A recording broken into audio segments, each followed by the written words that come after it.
Australian basketball hopes for Caitlin Clark effect to flow into new WNBL season.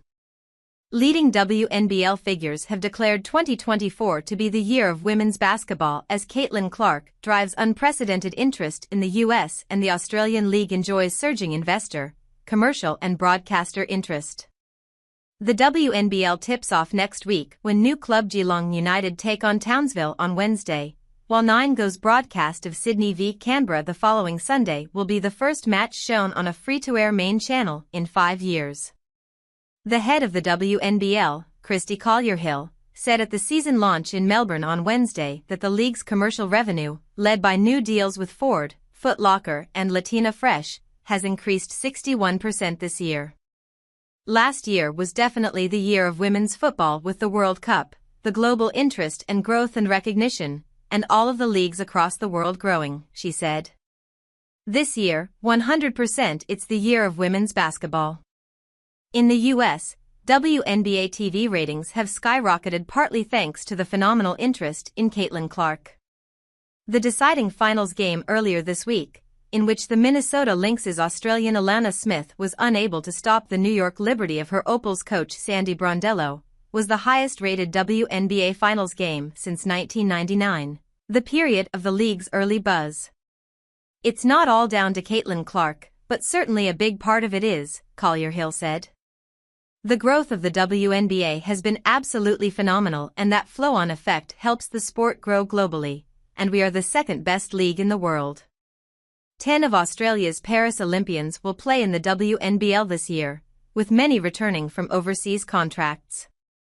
They will be joined by former number 1 WNBA draft pick Charlie Collier, who is signed for Canberra. WNBL highlights will appear on the WNBA app and website. Perth Lynx's Anneli Maley, who played 3x3 for Australia in Paris, said the players are excited about the increasing visibility. We know it's only a matter of time before the hype of women's basketball reaches the shores of Australia, and it already has grown so much in the last couple years, she said. We have so much space to grow into, seeing what the game has turned into overseas. Minimum pay for the 6-month season has increased this year from $20,000 to $23,000 in a 1-year deal struck between the league and its players. A change in ownership of the league is planned from next season, when Basketball Australia will hand over the reins to a group led by Tesla chair Robin Denholm and Larry Kestelman's NBL company. We as women and as incredible athletes have paved the way for the pathways to begin, for it to be a more sustainable career for the girls coming after us, and it's all about the visibility, Maley said. Opal Isabel Borlase, 20, said she was going to use this season for Adelaide to help develop her game, ahead of a planned push for a WNBA place in coming years. Getting into the league is hard and timing it right is important, because you don't want to go and then get cut straight away, she said. The 2023-24 All-WNBL first-teamer cited the experience of Clark, who was successful this year as a 22-year-old rookie, as well as Opal's teammate Jade Melbourne, who at the same age became a reliable contributor for the Washington Mystics in the WNBA this year.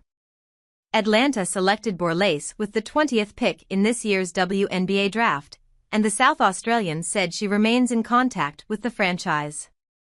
My feedback from Atlanta was watch more basketball, so I watched a lot of WNBA this year, she said. In the finals, a contentious foul on Smith helped send the winner-takes-all game 5 to overtime, ultimately leading to the Liberty's win. Borlase was in no doubt about the call. Not a foul, she said.